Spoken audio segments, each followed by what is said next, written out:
Hi, it's Nick Davis from Nick Davis Sports Psychology, and I'm so privileged today to be joined by my favourite people in judo, Niki and Neil Adams. So welcome. Thank you. Hey, Nick. It's a pleasure. So for the viewing public, I'd just like Niki, if you could introduce Neil and tell me a history of what he's accomplished and who he is and what he does. Oh, well, he's a great husband to start off with. Amazing. He's my boy. Neil is a world champion, double silver Olympic medalist, 5-time European champion. Wow. That's his competition side of things.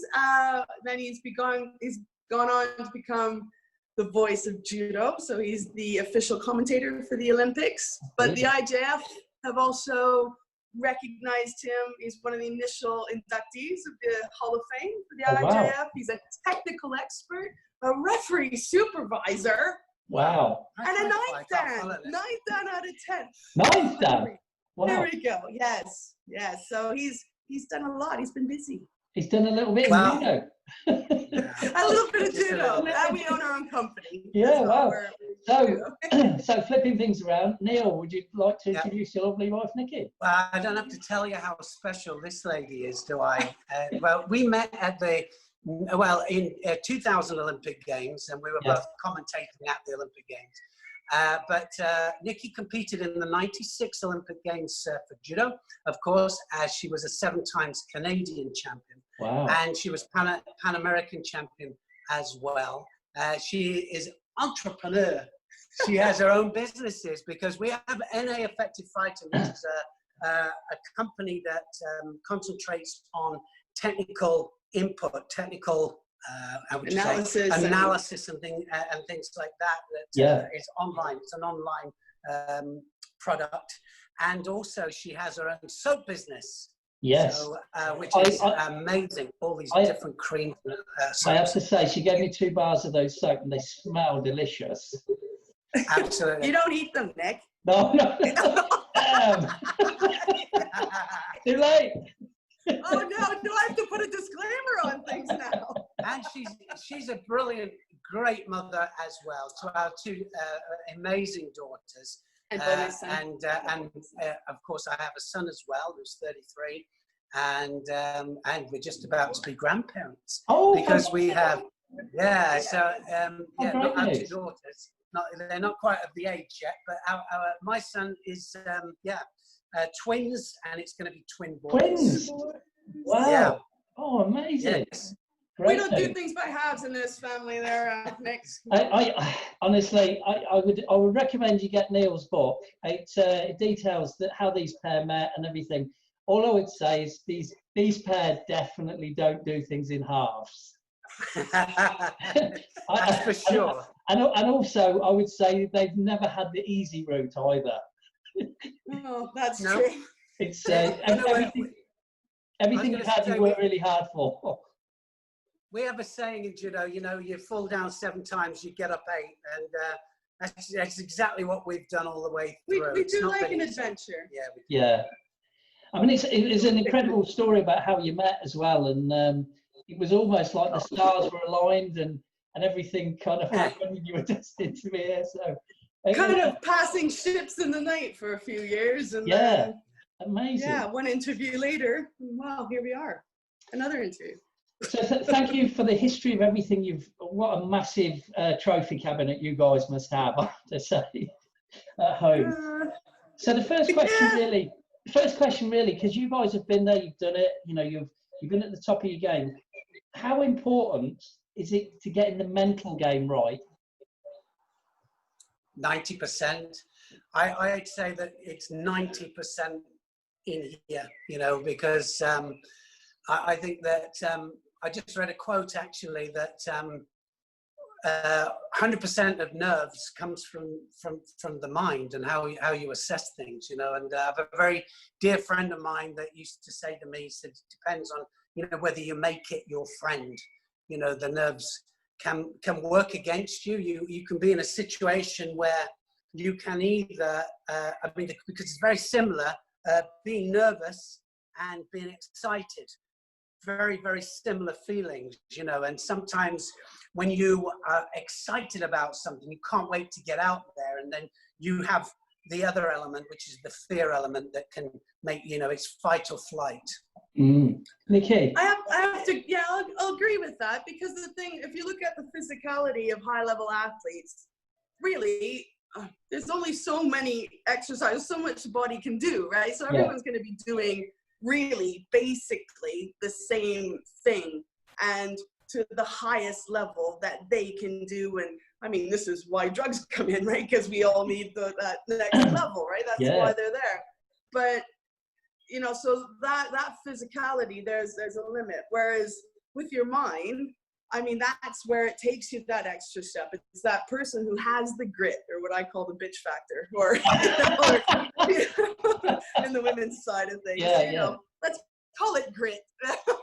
So we've got that grit, or else we've got that determination. I mean, with Neil, he's got this incredible sense of focus, and both our daughters have it as well. And it's I'll tell you, it's a double-edged sword, that is, because sometimes you can't get through to them, and other times it's just, you've got to let them go, and there's no stopping them. So it's that kind of, those kind of powers locked in the mind. If you can tap into that, wow. Yeah, and for me, you know, preparation was the absolute key. You know, if I prepared well, and I did always prepared well, I'd say that my third Olympic Games, I didn't prepare the same.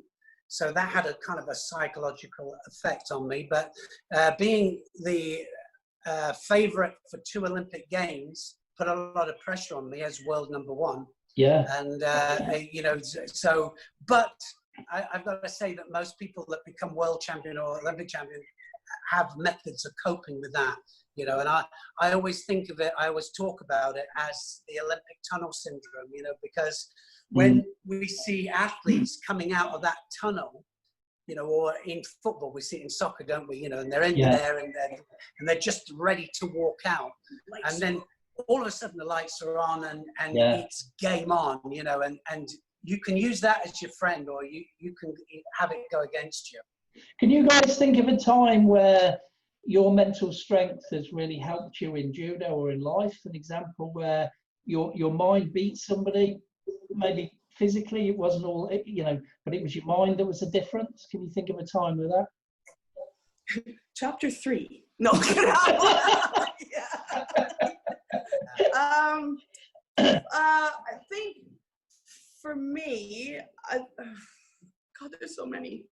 Nick, there's so many. And that it's just our whole relationship, like right from the beginning. I mean, I came from, you know, from Canada. I came over here at 27, and you know, unfortunately, you know, had the divorce and that, and we had nothing. We had nothing, and so we were living in the office. Old club. Yes. Yeah, the office in the old club. We'd roll out of foam and then we'd roll it back up again. And so office by day and bedroom by night type of thing. And it was just, but I have to say, did I think it was hard? I just kind of took it on the chin. It was hard. It was hard because we didn't have money. I mean, the question that begs here, we've got 2 champions who are having to sleep in an office. Most people would have gone, no, that's, you know, how did you get through that? I mean, that's tough.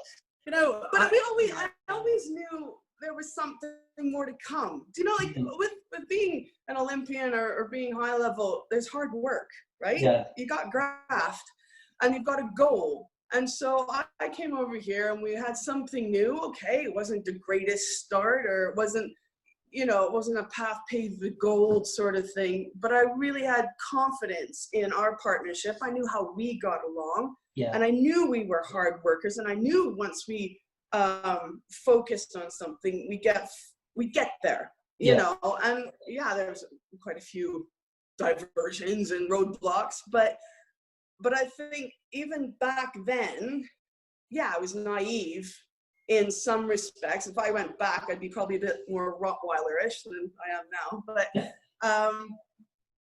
I think I always knew it's okay. This is just a step, and once we get over this, we're going to be better for it. I tell you, the one massive advantage is that incredible ones is that we get on incredibly well. We don't Yeah. mind being with each other. We love being together. We have a great marriage, but we have great friendship as well. But the other thing is that we have an incredible work ethic. Yeah. And it's one thing, you know, so, and like at one stage through my, you know, through our kind of pathway, I was drinking too much. And when I said there was an incident and I said, oh, I'm going to stop, but I had no problem stopping. It wasn't like I needed to get people in to help me and I went through the shades or anything. I just stopped. I realized that it wasn't the right direction, wasn't the right thing for us and our family. And so I was able to do that, you know, and so I think of that as a strength. And Wow. I think, you know, it's something that we can both do, you know. So when we put our mind to something, it's a bit like this, what's happened here, this strange situation that we're in at the moment. We went, right, what are we going to do now? You know, how are we going to do this? And so it's adapting to situations. I think that it's having that ability to adapt in the right way. And you've had positive attitude. Yeah, well, you've had lots of challenges with, you know, jobs and houses and contracts and, you know, jobs with judo and this, that, and the other. And I know I actually really felt sorry for you there when you were saying about when the team left and you had to deal with all the media. Yeah, I've had to deal with the media on a smaller level, but it's a tough job because they'll twist things that you say and this, that, and the other.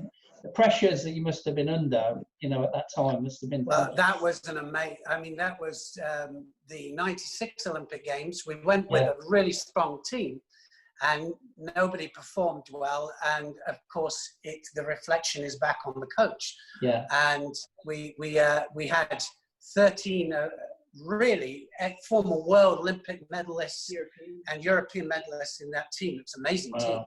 And each one of them, I don't think they'd mind me saying, but most of them were just probably over their best. Yeah. You know, so we're looking for their last hooray at the Olympics, but it never happened. Anyway, and so everybody so disappointed.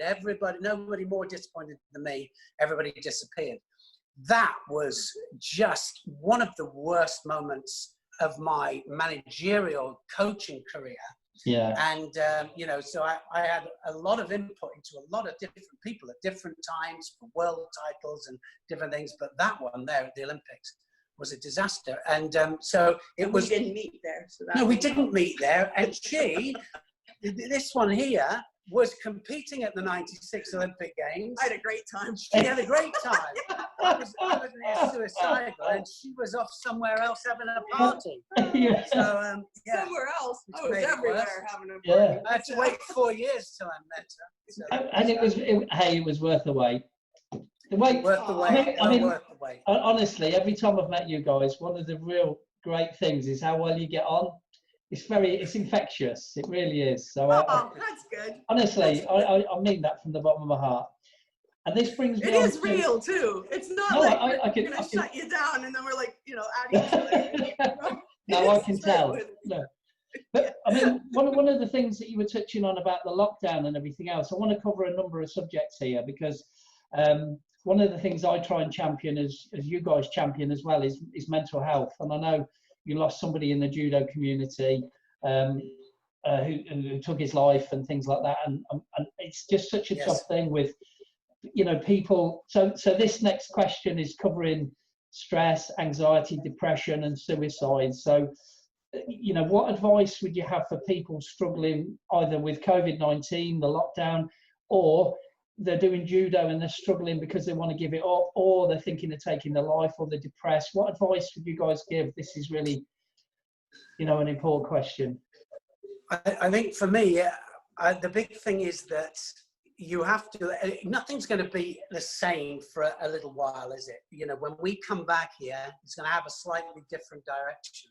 Yeah. And I think that, you know, don't look at it as how do I get back to how I was. Yeah. I think you've got to look at how is it going to be in the future, you know. And I think that some of the people, I just read an article actually about some of the entrepreneurs you know, that are just with their businesses have just changed the direction with it, and you know, diversified. Yeah. Which was interesting because we just built this dojo just before the lockdown came in. Really? And yes, we did. Yeah. And one of the reasons was just in case we have our own private business, which is an online business. Just wanted a plan B. And we wanted a plan B. We talked about it way before this happened. And actually then we said, if we did build a dojo, how would we, you know, how would it work for us? And what has happened here has it's told us exactly how this worked for us, because we went into plan B automatically. So we looked at the different ways that we could make things online more interesting to people and of a quality that they would want. Because, I mean, one thing's for sure, there's been a lot of really oddball things that have come online, you know, with people doing, you know, mad things as families, which is great. Yeah. But when it comes to a technical input coming on, rather than doing something just in order to get tired and, you know, let's all do this together, you might as well do it properly and with good instruction. So what we did was we came on and we said, right, we're going to put good quality stuff online, and it gave us a direction. So I think I've gone round your question, but I think what I would say is get a direction and don't be scared to diversify and go off in that direction, and look at the things that are possible, you know, that can actually be advantageous to you. Because I think it's when we feel that we're useless and all of a sudden we're trapped and, you know, we're not of any use. That's why a lot of former athletes, when they suddenly finish and their career's finished, they all of a sudden feel forgotten. Yeah, they're going to forget me. What? Nobody wants to know me anymore. You know, all of a sudden I've had all of this, these plaudits, and then it stops. Taken away. That. Yeah. So let me ask you a question. You said about, you know, being adaptation and trying something new. So this begs the question. There's a lot of people who fear. So a lot of people want to be Neil Adams. They want to be Niki Adams. But the fear holds them back, that fear of failure. How do you guys overcome that? Well, I can answer that because I've just done that.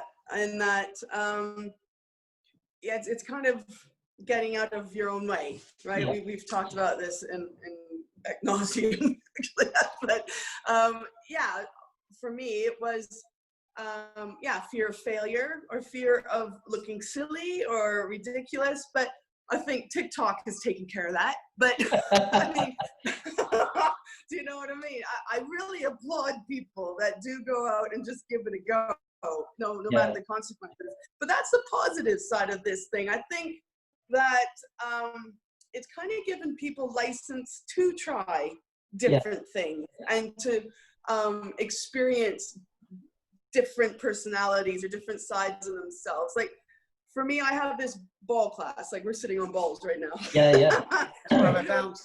have this balls, and I've been teaching that since in Canada, and I brought it over here, and I taught it at the club that we had when I first came over. And but because I'm a bigger girl, I thought, no, I'm not going to put this online, right? Because what do you mean? Like, I have to say, Nick, to even some extent, people will say, what, you were in the Olympics? I don't really even want to say it sometimes. But I thought, no, I'm going to get out of my own way, because you know what? There's people out there who want to start moving. They want to start getting fit or getting well, you know, like the wellness thing. Yeah. And I've got the know-how and the equipment to do that. So I thought, right, I'm just gonna get out of my own way, and we're gonna put this out online. And it was scary. Like I said to Neil, wow, I haven't been out of this comfort zone. Like, I've been pretty in the box in terms of my comfort zone for a few years now, in terms of business and that. Like judo, no problem. All I have to say is, Neil, we're gonna do this. And then I film him doing it, right?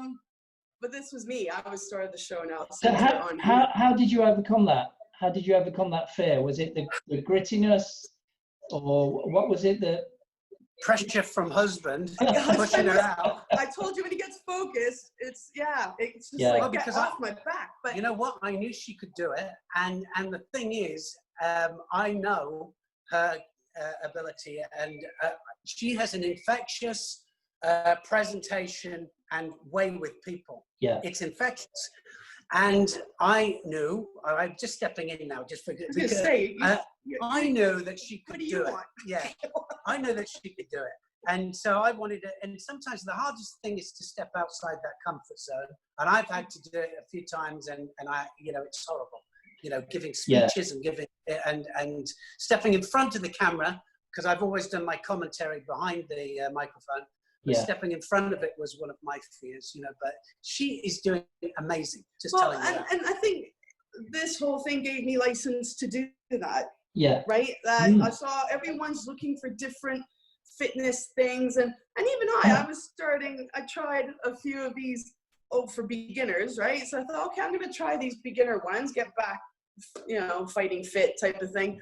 Oh my God, I was dying. Like, I just thought, I've got an Olympic background here, and I am dying. And you're just set up to fail. And so I'm thinking, these are all cons, that they're setting you up to fail, and then you're going to go, oh, well, maybe this program will help you. So you spend another 35 quid or whatever. Yeah. And I thought, no, I know my program helps people succeed and feel everyone leaves with a smile. That's my guarantee.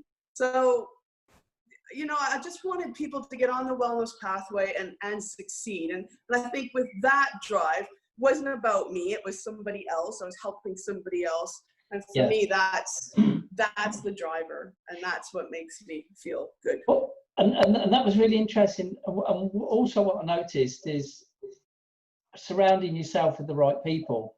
Like you guys, I think you guys work tremendously well together as a relationship, as a business, as everything, when you've got that dynamic. How important was it in your careers to surround yourself with the right people? It's imperative. Yeah. I mean, it was a team. If you have the wrong coach behind you, it can have an adverse effect. The right people behind you giving you the right advice, whether you're in managerial part of that career or whether you're in the competition side.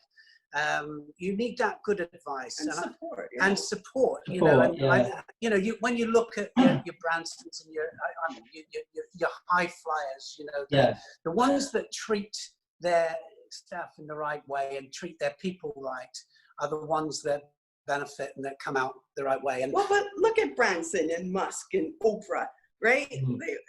When you look at the people they've surrounded, they have cherry picked the best from each of those industries. Like, I've got the best marketing person, I've got the best one who ran this bank, and they draw on this incredible expertise to make sure that they are delivering a top product. Yeah. Right.